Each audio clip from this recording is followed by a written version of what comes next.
Hello everyone, welcome to the Comic Review. My name is Eric. Today we're going to be taking a look back at another retro title from Marvel's back catalog, kind of looking at our timeline of the Marvel Universe, our little study, if you will, that I'm doing here.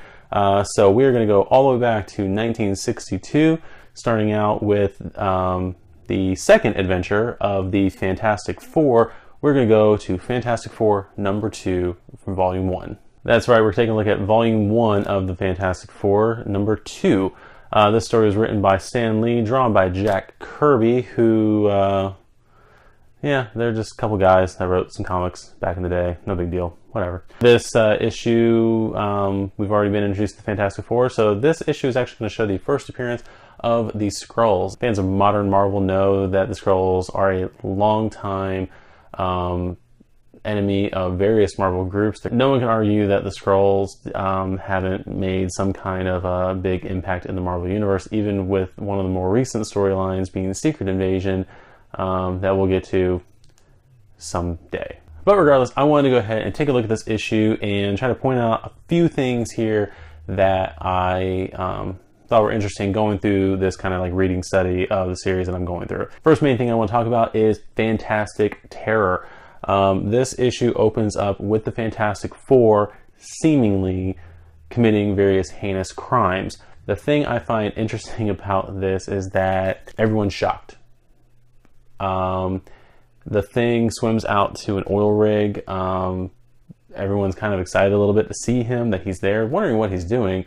And they are shocked over the fact that he swims underwater and causes the rig to collapse, seemingly making all the workers abandon the rig, get on lifeboats and whatnot. We then get over to Sue, who is looking at very large diamonds that the curator of the diamond store says to her, normally they wouldn't let the diamond out of the vault, but since it's Sue Storm with the Fantastic Four, why not let her see it? To which she steals it, turns invisible, and then vanishes. We then get over to like a ceremony, a statue unveiling, where Johnny shows up and melts the statue down. And then we see seemingly Reed Richards' arm go through and go into a power plant and shut the power off in the city. I'm not sure if it's still Central City, if we moved over to New York at this point. The thing I find funny about this is that people are shocked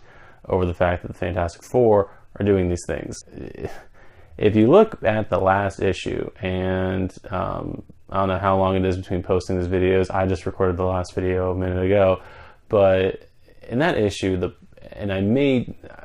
this is where I said at the end of the last video, to keep an eye on what the public saw the Fantastic Four doing in the last issue. In the last issue, #1, we had the Fantastic Four seemingly bumping into people, with the Invisible Woman, or the Invisible Girl at this point. We see Thing ripping up the city, just trying to get away from the people. And we see Johnny melting down a car and then melting down the fighter jets that were in pursuit of him that caused them to launch a nuclear missile at him.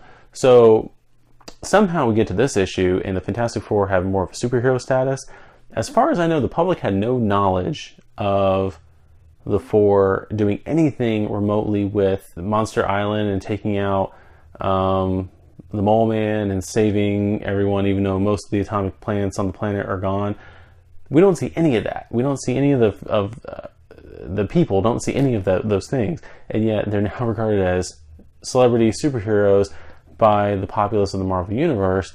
And I'm just wondering why the government is not already going after them at this point, why they haven't been hunting them down already, especially after you throw in the fact that Reed stole an experimental spaceship, did an illegal launch, crashed the ship, wasting how many taxpayer or whoever's dollars. I mean, it's just crazy to me that, you know, it's like the one little thing that Stan could have gone in the direction of spinning an issue trying to like clear the Fantastic Four's name, but no, we're just automatically superheroes, and that's about it. I do know, and before anybody says anything, I do know that there is the miniseries that came out in the 2000s called Fantastic Four First Family that kind of covers the events after the rocket crash. I'm not sure if that's in continuity or not, but for the purposes of these video series, we're looking literally at these issues one at a time. In some cases, we will go like reference things that happen later on in Marvel Comics to make things make more sense here.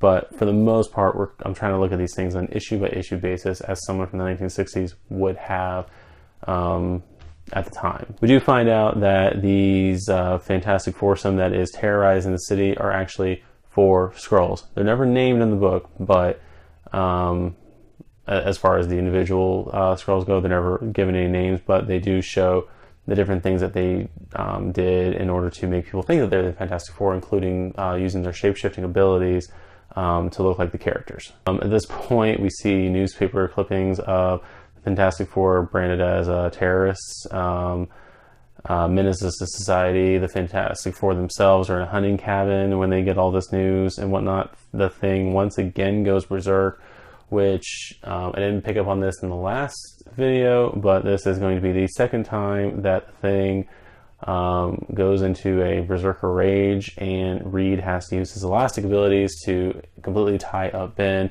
in order for him to not wreck up the place more than he already has at this point. That is a theme going through the next whole bunch of issues. Something happens, Thing gets upset, Reed ties him up with his own body to calm him down, rinse, repeat. That's used every issue at this point. So yeah, just be on the lookout for that one. We should probably count how many weeks in a row that occurs. We then get a little brief reintroduction, because these issues at the time did come out every 2 months. So we do get a page dedicated to re-explaining to the reader what exactly happened, how they got their powers. So we do see that in this issue. I think it's also in the 3rd issue, maybe the 4th issue. Can't remember which one. Might be both, but that does happen again in this issue. We then get over to our next interesting plot point of this story, mainly military menace. The military is slowly creeping up on the Fantastic Four's cabin, which, how they know where it was, I have no idea. I think they make mention later on that it was just one of many safe houses or something that Reed Richards had at his disposal. But the military surrounds the base, or the cabin. They give up easily. The Fantastic Four put up no fight whatsoever, and they go ahead and surrender to the military. They then get put into prison, and somehow the government has already made specialized cells, essentially, for all 4 members of the Four that they are still able to break out of, and they make a way for one of Reed's other safe houses. The funny thing about this is, going back to like modern comics and things that don't need to be in there, these 2 or 3 pages of the Fantastic Four being caught by the military and then escaping serve no real purpose, because it's not like you spend an issue dealing with it or anything like that in modern times. Now we probably would have spent an entire issue dealing with the incarceration of the Fantastic Four. And this one, we literally get like 2, maybe 3 pages of that before they've broken out of the prison. So it's kind of like, why would you have just easily given up before going ahead and breaking out? It's just weird. You think they would have actually put up a fight, escaped the military, got into one of their safe houses, wouldn't even need this whole escape from LA style breakout. But whatever, I guess Stan and Jack felt like they needed to fluff some pages. Who knows? The Fantastic Four then discover that there is going to be another rocket launch. They decide to use that as a way to trick the Skrulls into revealing themselves. Johnny goes and just melts a rocket. The government is getting ready to launch another rocket, or show some kind of rocket that they have, and Torch just shows up and melts the whole thing. Once again, showing that we are just the Fantastic Four are just going to melt stuff. They're just going to destroy stuff to make their point. Apparently, that is the way you become superheroes in 1962, is to just destroy everything around you, and the people will love you. Apparently. The Skrulls, disguised as the Fantastic Four, find Johnny, bring him back to their secret hideout, and he is quickly discovered. This happens in 4 panels, by the way, that he is discovered to be the real Johnny Storm. He shoots off a flare gun, puts a 4 up into the sky. The Fantastic Four see it, come to his aid, and this is where we see more of what I'm calling the grim anger. Even though very quickly in the fight, the Skrulls decide to surrender, thing is just going berserk. He then, once again in this issue, for the second time, has to get lassoed up by Reed, got calmed down, everything, walked off the ledge, and this is where we get into the climax of the story, essentially. Reed decides that the best way to stop the Skrulls, because they find out that there is an invasion fleet up in space waiting to come down and destroy the planet or take over the planet, what have you, who knows. The aliens are constantly taking over the planet in the 60s. Reed decides that the best way to stop the Skrulls from invading the planet is to masquerade as the Skrulls that are already on Earth, go up and tell them that they were not able to defeat the Fantastic Four, and that there are going to be forces to stop the Skrulls on the planet. And this is where we get to the point of the story where comics save the day. Reed, posing as a Skrull, gives the Skrull commander a mission report folder with different photos of the forces on Earth, of different monsters. The clippings and art and pictures that he gives the Skrull commander are actually clippings from Strange Tales and Journey into Mystery, which at the time were more of like monster horror anthology books, and uses these books to convince the aliens that there are all these monsters and everything on the planet that will stop the Skrulls should they attempt to invade the planet, and they fall for it.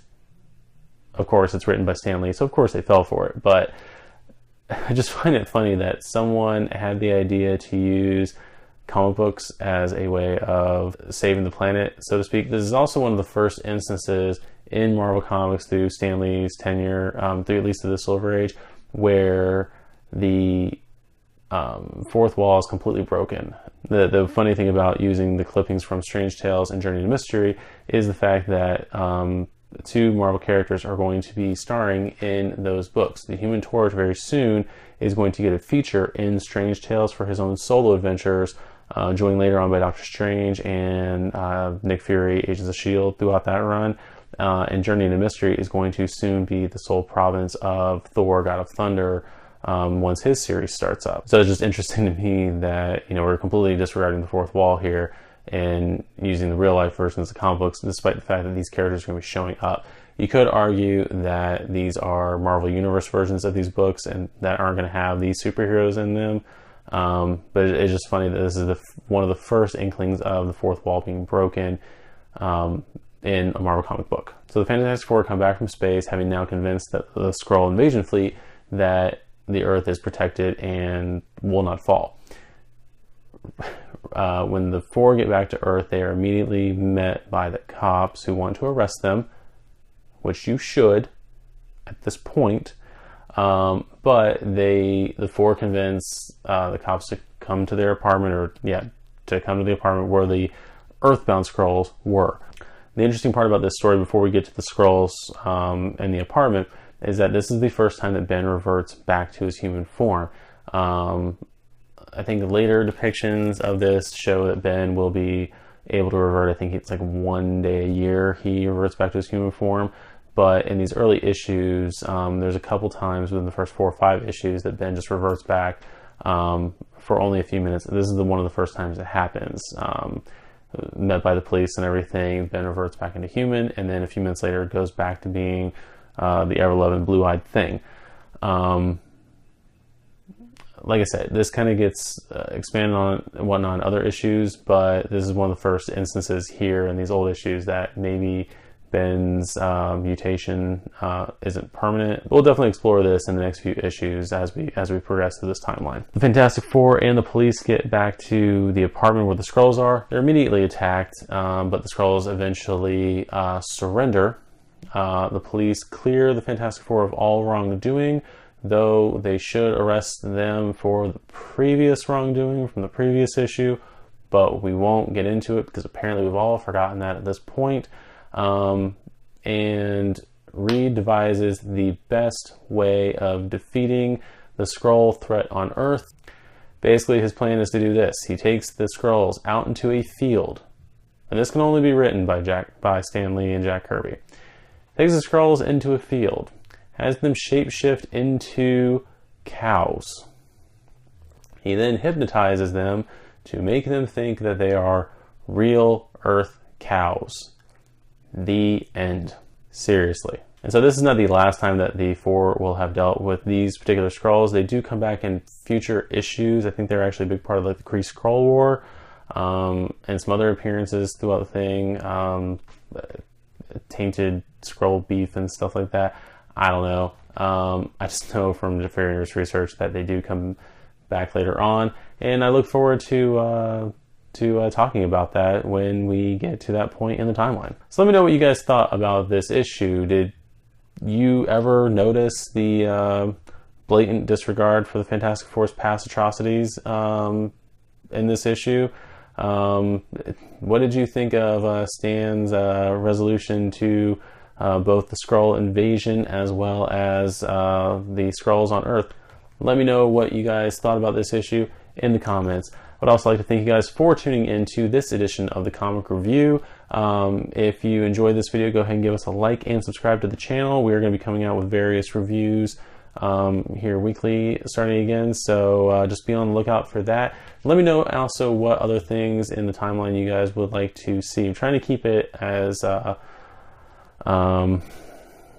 chronological as possible, but I am not opposed to jumping to other things when needed and exploring those. So just let me know what you guys are kind of wanting to do. And yeah, we'll see you guys in the next review. Later.